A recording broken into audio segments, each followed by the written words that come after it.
Hello everyone and welcome back to Milo Farms. Well, as everybody knows, we always like to get carried away when it comes to setting up for Halloween or Christmas decorations. But this year we've decided we're going to take that one step further, and we've got some exciting news and some exciting toys we're going to be playing with this year for those holidays, and we're also going to add in setting up for the 4th of July.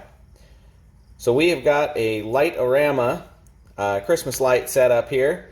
And what this setup does is it allows us to have music playing that can be either listened to on speakers from the street, or it can be listened to on the car radios from the people driving by.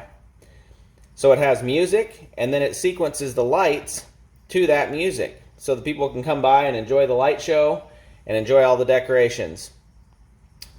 So I'm going to go through just kind of the basics of what it requires to do a very, very basic setup using the 4th of July decor that's available. I'm going to tell you where that's available from and kind of what the basics of what you need are. Then, in a few more months, we're going to get into Halloween, and that's going to be a little bit more fancy of a setup. Then, we're going to get into Christmas eventually, and an even more fancy setup that's going to involve all the pieces and parts and everything. So let's go ahead and get started and talk about the components that it's going to require to do just the very, very basic 4th of July setup, and all those components for the most part can be reused again for each holiday because they're just the controllers and kind of the brains behind it. So we decided to get all of our products from a company called Wow Lights Productions, and they're located in California. To start with, this American flag, this is just a picture of it. At the end of the video we'll show the assembled flag and what it all looks like running. But each one of these rope lights on here is a different channel. So each one of these is a different channel that has a different input going to it, and it flashes independently according to what the controller tells it to do. So here's the information that they gave us with the 4th of July sequence. You have several options. If you're just going to do a one controller setup, all you do is use input 1 through 15 and it only does the flag. If you opt to go a little bit bigger and get a 2 controller setup, you then can have the flood and spotlights and these strobe lights, and you could also do these stars up above. For our 4th of July setup, what we're going to do is just use one controller. We have more, but we're just going to use one for the 4th of July. When it comes to Halloween and Christmas, we're going to be using 3 controllers. But today we're just going to talk about putting together one controller, what all pieces are involved, and how what we found are the simplest ways to do it. So the first thing you're going to need is a controller. This is a 16-channel controller. We have 3 of these.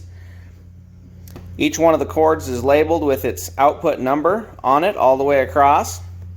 Inside of it you have each output down the sides. You have the communication ports at the top, and then the electrical cords that plug in. Then you'll have some sort of a cable. I think this is a Cat 5 or Cat 6 cable. That's going to come out of the controller and go to one of 2 places. It's either going to go to your desktop or laptop computer that is dedicated to your display, or in our case, since we wanted to have the most simple display possible, we bought a controller that just does the display, so we don't have to have a computer sitting there running for 3 full holiday seasons of the year. So we purchased this Light-orama director right here, and this green cord is what comes from that controller. So this controller here, this director, is actually powered by that controller. So that controller is plugged into power, and then this is just plugged in by this data connection here. Then what we have is the audio out right here comes out to the next piece here, and we have an FM transmitter. You'll select whatever frequency is available in your area, and then this antenna will broadcast that frequency out to the street where the cars are with the people waiting to see the Christmas lights or whatever holiday lights you have. If you're going to have more than one controller, you'll have your first controller wired up just like this is, right to your director or to your computer that's running the show.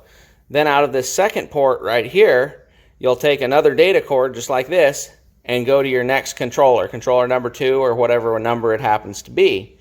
Then you'll go out of that controller onto number 3 or number 4 or number however many you want. It doesn't matter how many. One thing you need to remember is if you're just buying a one controller setup, the standard license for the software that comes with it is fine. If you're going to get, I believe it's more than 2 controllers, you have to upgrade to the next level of the software. The other handy thing is when you buy these controllers from Wowlights Productions, they address each one of them appropriately. They label it on the door, and then they program it internally so it knows what its address is. So we have this one labeled as 1, then we have another one labeled as 2, and another one labeled as 3. But like I said, for this 4th of July setup, we're only going to be using this one controller to demonstrate what we have. Even if you don't have the other controllers plugged in, it'll just ignore those and it's not a problem. So now the next question, where do you get the songs, or how do you get the songs, or how does it get the music onto the display? So in our case, again, I was saying we tried to do the very simplest way we could do it. So what we did, we bought this director, and then right here you can see an SD card. So you download the songs, the sequences they call them, so it's a song with the pre-programmed information for the display onto your computer, and then you run that file and you put it into the software. Then there's a program called the Light-O-Rama Hub. You open that program, select your tracks that you would like, your sequences. In our case we have 5 for each holiday, and you tell them it's going to be number 3, program number 3, that's going to be our 4th of July, and you program them onto this SD card. Then you bring the SD card out, plug it into your Light-O-Rama director, and that includes all of your information that you need for your time of when you want your show to start, and everything that is going to be about that show is stored on that card and on this director. You give power to the control boxes, and everything starts up and just starts running the program automatically at whatever appropriate time of day you have it set. So you'll use these power outputs on here. You'll find number 1 through 15. That's what we'll be using for our 4th of July display. And you'll use an extension cord to go from this to your flag. You'll put the controller in a secure location. There's several options. You could screw it to a wall, you could chain it up outside, you could lock it in your garage, somewhere secure so it doesn't walk off. And then you'll go ahead, hook these all up to your device that you have outside your display, and let's take a look at that. So here's the setup that we're going to be using for the 4th of July. We're only going to be using controller 1. So on the flag, output 1 is going to be the top red all the way down to 13 being the bottom red, and then 14 will be the blue background, and 15 will be the stars. So most all of the items that you buy from the Wowlights Productions come unassembled, and then you have to put them all together yourself. So here's the backer board for the flag. As you can see, it already has the holes pre-drilled in it. It comes with the detailed instructions and a bag of zip ties to put all the lights on the backer board. So we're going to go ahead and refer right here to this section. Start by putting the red and the white lights for the larger stripes at the bottom, affixing those. So here's the flag all put together. We went ahead and zip tied all the red and white strings on there, and then we also have the blue and the white twinkle lights there for the stars area. You can see all the wires come off the side right here, come into a bundle, and then go down. Right now I just have them dangling underneath, but I have to make the extension cords to go to the controller and get that all hooked up.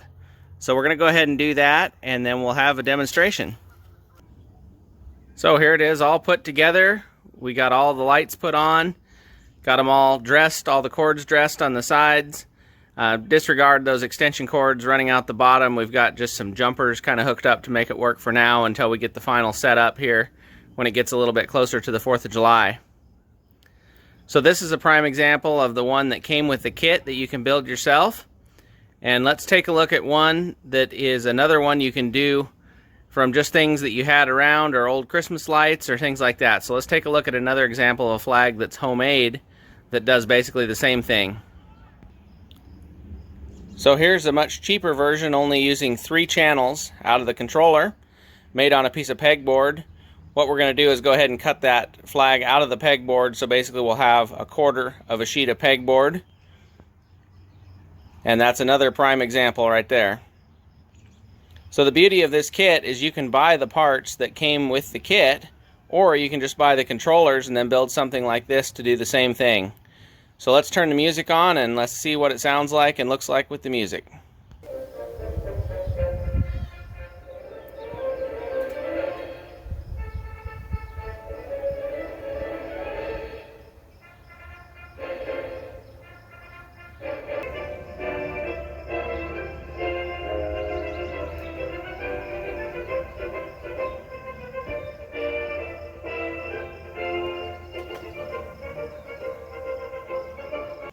So like we said before, this kit gives you all kinds of opportunities to customize things or change things or make it just what you'd like it to be.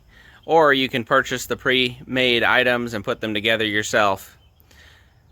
The sequences can also be adjusted using the software, or you can completely make your own sequences from scratch.